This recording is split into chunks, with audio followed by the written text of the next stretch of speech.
¿Qué tal, país? ¿Cómo están, amigos? Muy bienvenidos a Proyecto Federal, el programa de la Federación Argentina de Trabajadores de Farmacia y su obra social. Junto a ustedes vamos a estar compartiendo el día de hoy la emisión número 531 y, como siempre, vamos a hablar de actualidad, política, salud, educación, todo lo que querés y necesitas saber, por supuesto, en este programa. ¿Qué tal, Gustavo? ¿Cómo estás? ¿Cómo te va, Luis? ¿Cómo le va a todos ustedes? Realmente un placer compartir este encuentro. No se olviden las vías de comunicación. Realmente las consultas son muchísimas, los mensajes también lo son. Por ejemplo, el WhatsApp 116-136-7550. Lo estamos viendo ahí. Sí, lo estamos viendo en el Zócalo y se pueden contactar con nosotros. Bueno, una semana cargada de información. Estamos en la víspera del Día del Trabajador. Digo en la víspera del Día del Trabajador porque va a haber dos actos. El acto del presidente de la Nación, que lo acompaña el Momo Venegas y los dirigentes de las 62 organizaciones,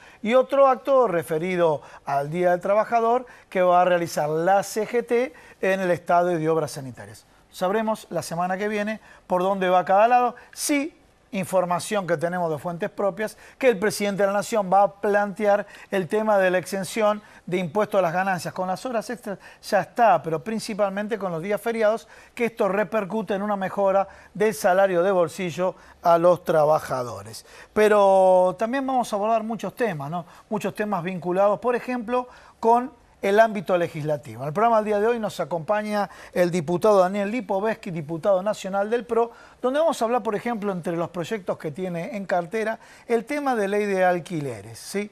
Y es un tema no menor, primero por la falta que hay de propiedades, ¿no es cierto? Otro tema, el abuso que los propietarios de los inmuebles suelen cometer, en connivencia con las inmobiliarias, y bueno, realmente es una situación crítica. Y hay otro escenario también que se transforma complejo, que tiene que ver con los que vivimos en departamentos, que las expensas aumentaron y mucho, ¿no? Bueno, estos problemas y todo lo que se está abordando dentro del Poder Legislativo se lo vamos a consultar al diputado Lipovetsky. Fíjate vos, Gustavo, ¿no? Hoy el jefe de gabinete, Marcos Peña, estuvo en el Senado de la Nación respondiendo 1100 preguntas. 1100 preguntas, obviamente preguntas de los senadores que allí se encontraban, ¿no?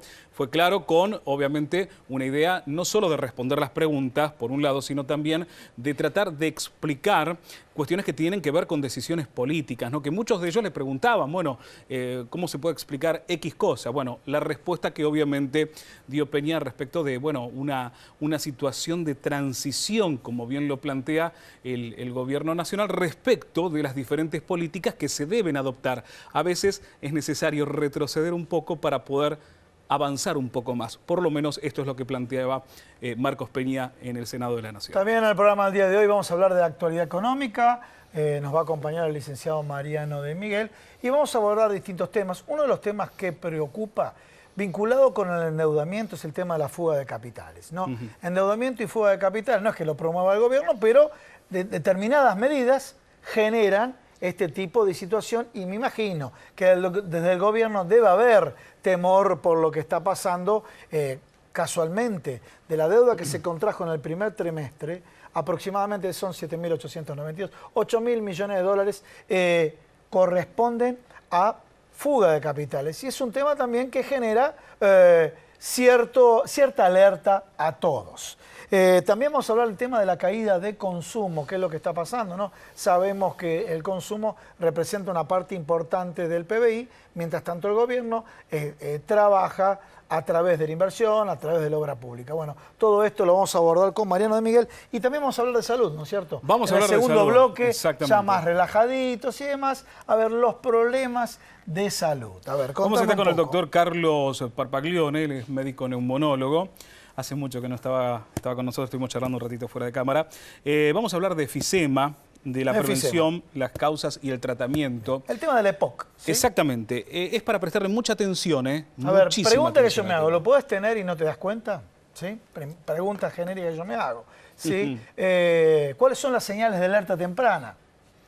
¿Puede el EPOC es para determinada edad? ¿Se segmenta a determinada edad? y en las señales de alerta temprana, ¿qué aspectos debemos tener en cuenta nosotros los padres con nuestros hijos? Bueno, todas estas dudas las va a evacuar el doctor Parpaglioni. Y el cierre tenemos una nota grabada con Eduardo Julio referido al tema de paritarias. Así que, si te parece, presentamos el programa. Presentamos el programa. Recordar rapidito nuestro email, proyectofederal@gmail.com, para que puedas opinar, participar y todas las preguntas, dudas e inquietudes para nuestros invitados el día de hoy. Comienza así el programa 531 de Proyecto Federal.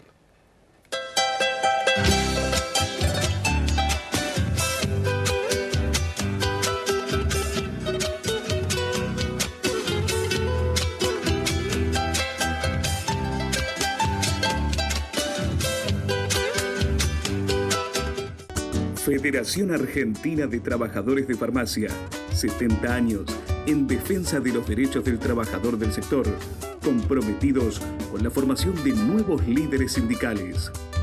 Obra social del personal de farmacia, el mejor remedio para su salud. Turismo Social de FATFA piensa en el descanso de todos los trabajadores de farmacia, ofreciendo un gran circuito hotelero en todo el país. Instituto Superior de Formación Tecnológica de FATFA apuesta al crecimiento profesional de todos los trabajadores de farmacia en el país. FATFA, conmemorando su 70 aniversario.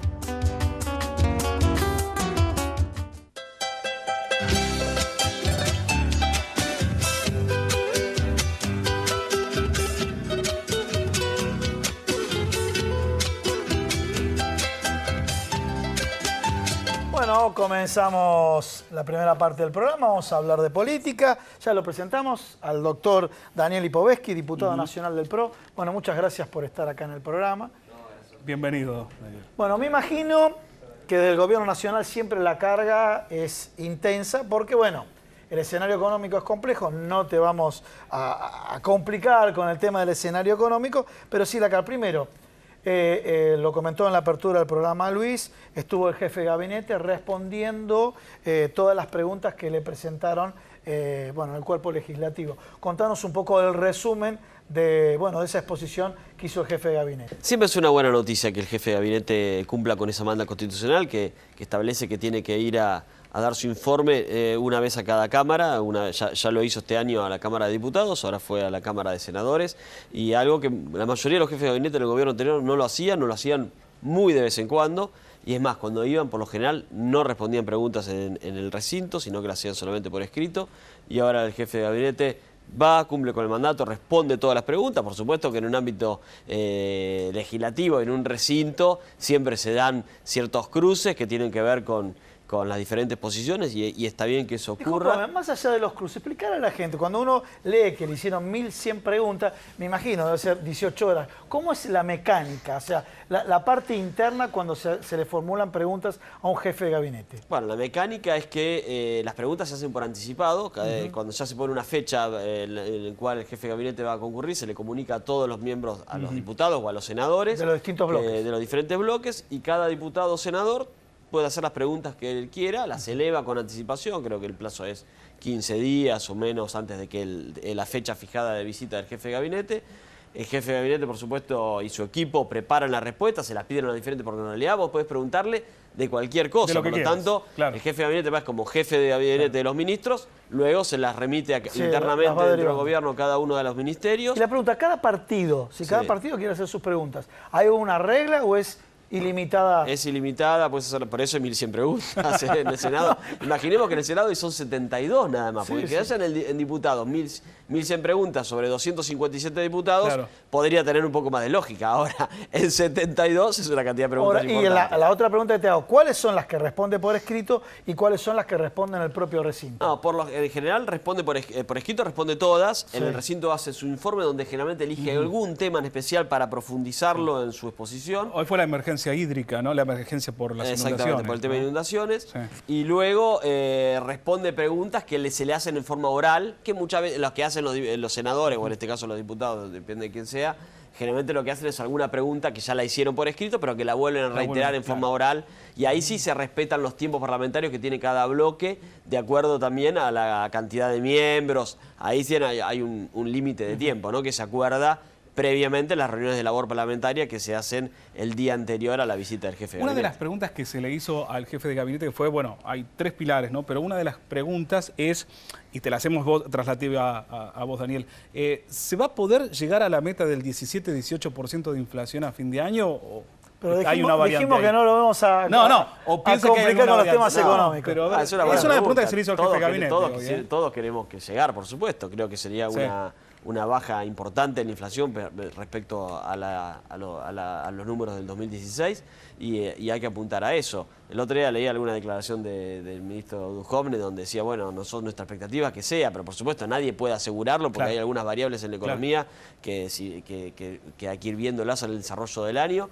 Me parece que así como el año pasado, el primer semestre fue una inflación muy alta y si la anualizaba se hubiera dado altísima y después el segundo semestre bajó un montón y si la anualizaba se hubiera dado mucho más baja. En este caso creo que se va a dar el mismo fenómeno, ¿no? Este primer semestre un poquito más alta, vinculado con un montón de cosas, tarifas, paritarias que se están cerrando en estos momentos y algunos otros elementos más. Bien. Y seguramente a partir de, yo creo que junio va a empezar a bajar y esperemos llegar a esos niveles, ¿no? 18%, 20%, que sería, ojalá sea 18, porque así las paritarias que cerraron en 20, por ejemplo, significa que los trabajadores tuvieron una mejora en su salario en relación a la inflación, sería realmente Sí, importante. sería muchísimo mejor. Por más que sea un 20-21%, sería muchísimo Sería buenísimo, mejor que pero el si año son pasado. 18 y las paritarias Claro. cerraron en 20-21, significa que los trabajadores argentinos ganaron un porcentaje importante frente a la inflación y eso siempre es una buena noticia. Daniel, en un escenario electoral se da, es una regla que se da, después se echarán la culpa entre los distintos partidos, pero se da que la labor parlamentaria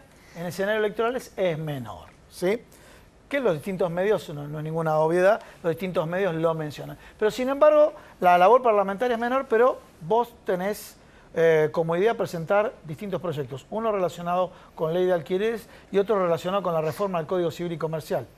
Sí, a ver, la realidad es que siempre se resiente de alguna manera la actividad legislativa en cuanto a llevar los proyectos al recinto. Yo siempre digo que el día de la sesión es como es el partido del domingo. Durante la semana nosotros trabajamos en un montón de cosas vinculadas con la actividad legislativa, reuniones de comisiones, negociaciones, preparación de proyectos, montón de cosas, que es como el entrenamiento de los jugadores en la semana. Y en la sesión es el partido del domingo.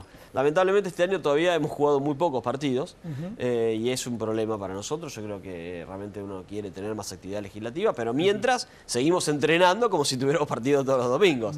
Y esto significa ir presentando diferentes proyectos que de alguna manera empiezan a resolver temas que creo que son importantes para la gente. Uno es el tema de alquileres. Realmente en mi comisión, yo presido la Comisión de Legislación General, hay un proyecto que vino con media sanción del Senado de la Nación sobre el tema de alquileres que hemos tomado como base, que es un proyecto que apunta sobre todo a lo que tiene que ver con bajar los costos que implica para el inquilino lo que tiene que ver con el ingreso a la vivienda. Es decir, por ejemplo, las comisiones en la inmobiliaria, el mes de depósito, un montón de cosas que realmente son muy altas en la Argentina, hay muchos abusos con esto. Y eso hace que el inquilino, que encima tiene que, cuando uno se muda, tiene que gastar un montón de plata en la mudanza y todo, encima tiene que gastar un montón de plata en ingresar a la vivienda para alquilar. Dijiste que toman como base esa y cuáles serían las mejoras. Y nosotros estamos ahora, queremos que el proyecto es bueno, pero que hay que ampliarlo. Me parece que se queda corto en algunos aspectos que hay que trabajarlos. ¿Y en qué se queda corto? Creemos que uno de los puntos fundamentales para nosotros es de alguna manera incentivar a que haya más oferta de viviendas para alquilar. Para eso hay que incentivar la construcción de viviendas para alquilar. Por eso estamos incorporando con un proyecto que estamos presentando en estos días beneficios impositivos para quien construye viviendas para alquilar.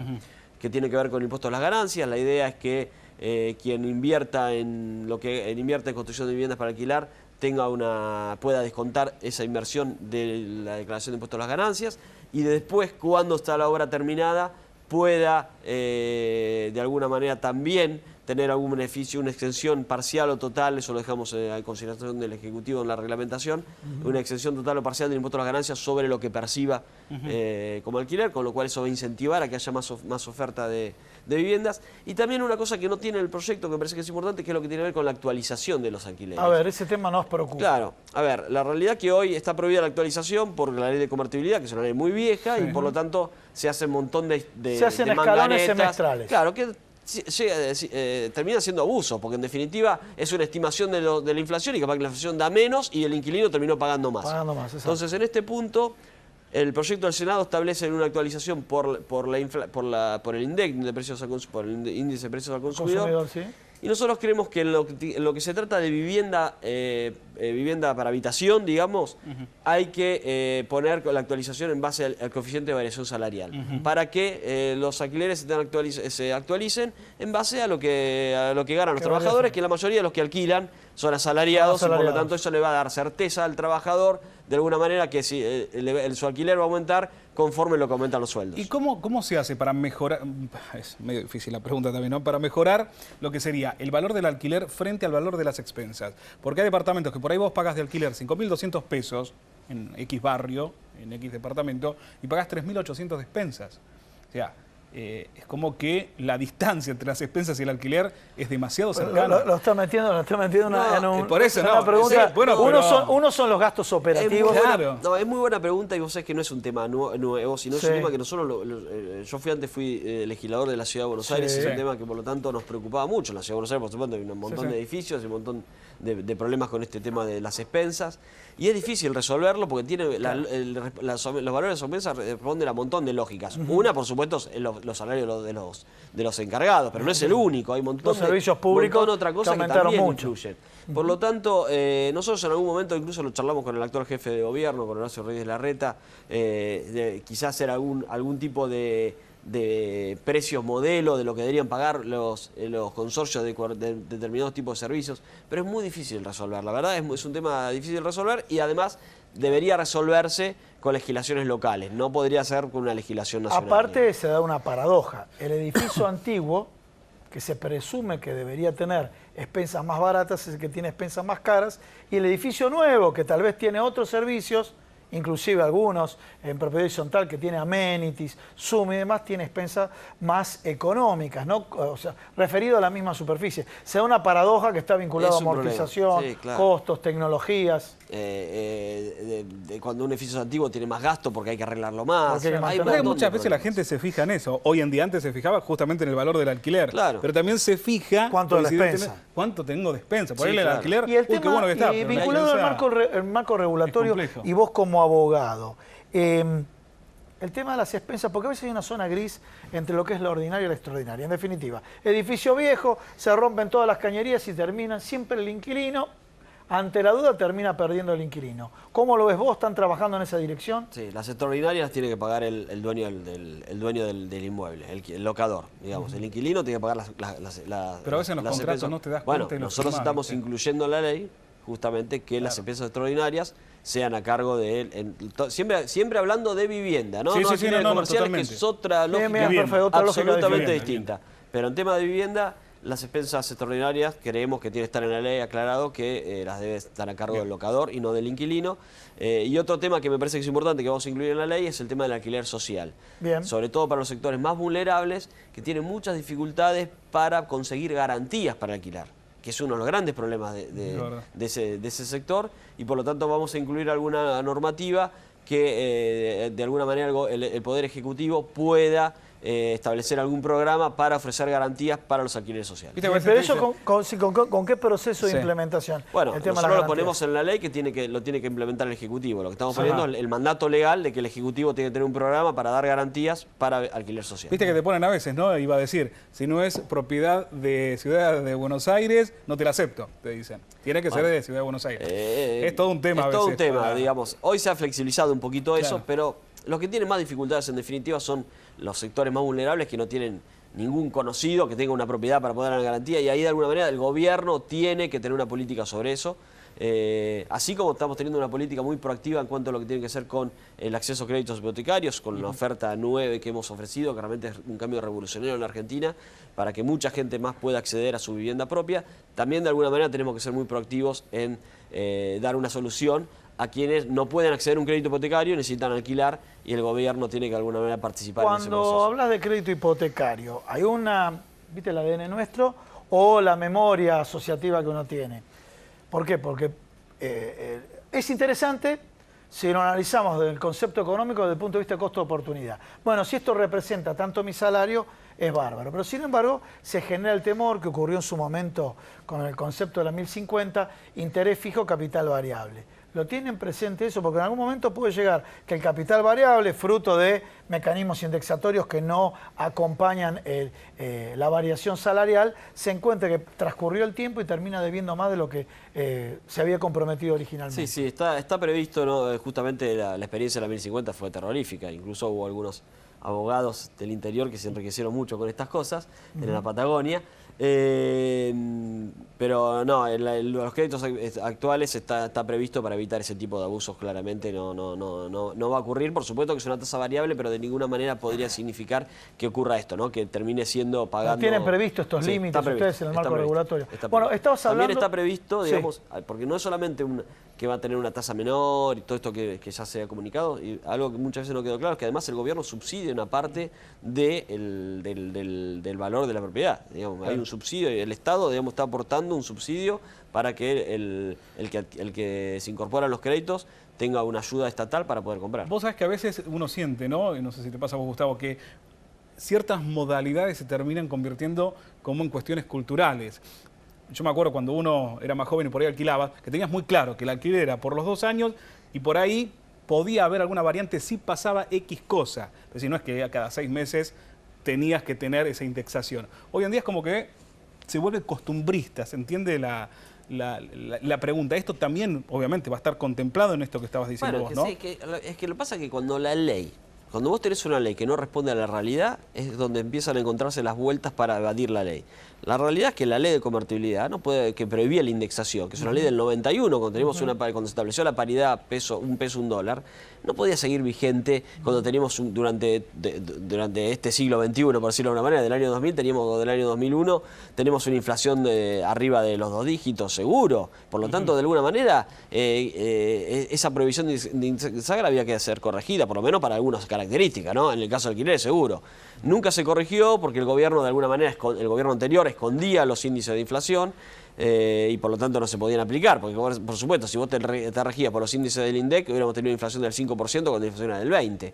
Por lo tanto, de alguna manera, ahora que ya tenemos valores reales de la inflación con un INDEC regularizado, se puede modificar la ley de convertibilidad, que lo estamos haciendo con este proyecto, que ya viene con media sanción del Senado, eso ya la media sanción del Senado lo prevé, y avanzar en evitar estas ficciones, que en definitiva, quien termina pagando siempre el pato, es el inquilino, que cuando le ponías la estimación de la inflación, siempre se le ponía una inflación más alta de lo que realmente daba. Daniel, reforma del Código Civil y Comercial. Lo comentaba fuera de cámara y demás. El tema de la tenencia de los chicos, la tenencia, ¿no es cierto? Sí, la tenencia de los chicos cuando hay casos de violencia de género, bueno, o yo diría de asesinatos, porque puede darse, la mayoría es del hombre a la mujer, pero también puede darse de la mujer al hombre. Aclararnos un poco de qué se trata. Mira, este es un caso terrible que se dio cuando se reforma el Código Civil, el Código Civil y se unifica con el Código Comercial hace unos años. Se estableció la posibilidad que cuando ocurra un asesinato del cónyuge, el padre o madre asesino, por lo general es el padre, porque lamentablemente los casos de femicidio son muchísimo más mayores que los casos de una mujer asesinando a su cónyuge, marido, que dejaba sujeto a consideración del juez si ese asesino, padre asesino, podía quedarse a cargo o no de los chicos que había tenido con su mujer que había asesinado. Y lamentablemente hubo muchos jueces, aunque a ustedes les parezca mentir, no les parezca algo increíble, muchos jueces que dejaron a cargo del padre asesino, homicida, a sus hijos que habían tenido con la mujer que había asesinado. Una locura. Pero en el caso que no está preso. Si está, o sea, no, porque claro, pasa que cumplen su condena y después una salen. vez que cumplen la condena. Claro, a ver, por ejemplo, el caso más claro y más conocido es el caso de Roxana Galeano. ¿Se acuerdan de Roxana Galeano? Obvio, Asesinada? sí. Bueno, los hijos de Roxana Galeano, que tuvo con, no me acuerdo el apellido ahora de su pareja. asesino, que había tenido que le asesinó su padre, lo asesinó su esposo y la madre de la suegra, digamos, de Roxana, fueron los dos condenados. Los hijos, cuando cumple su condena de homicidio, que salió creo por razones de salud, le dieron prisión domiciliaria, el juez le otorgó la tenencia a los hijos de Roxana al asesino. Y estuvieron durante mucho tiempo hasta que, por vía de apelación, fue revocada. ¿Cuál es tu postura? Entonces, nosotros lo que hemos propuesto es modificar la ley, modificar el código, y que cuando se condena a un cónyuge, sea marido o mujer, por lo general son marido, su cónyuge, se lo condena por asesinato de su pareja, dentro de la condena se incluya la pérdida de la responsabilidad parental, es decir, la pérdida de la posibilidad de quedar a cargo de los hijos. Bueno, Daniel, muchísimas gracias por venir. Muy amable. Señores, vamos a un pequeño corte y continuamos. Quédense acá en Proyecto Federal. Chau.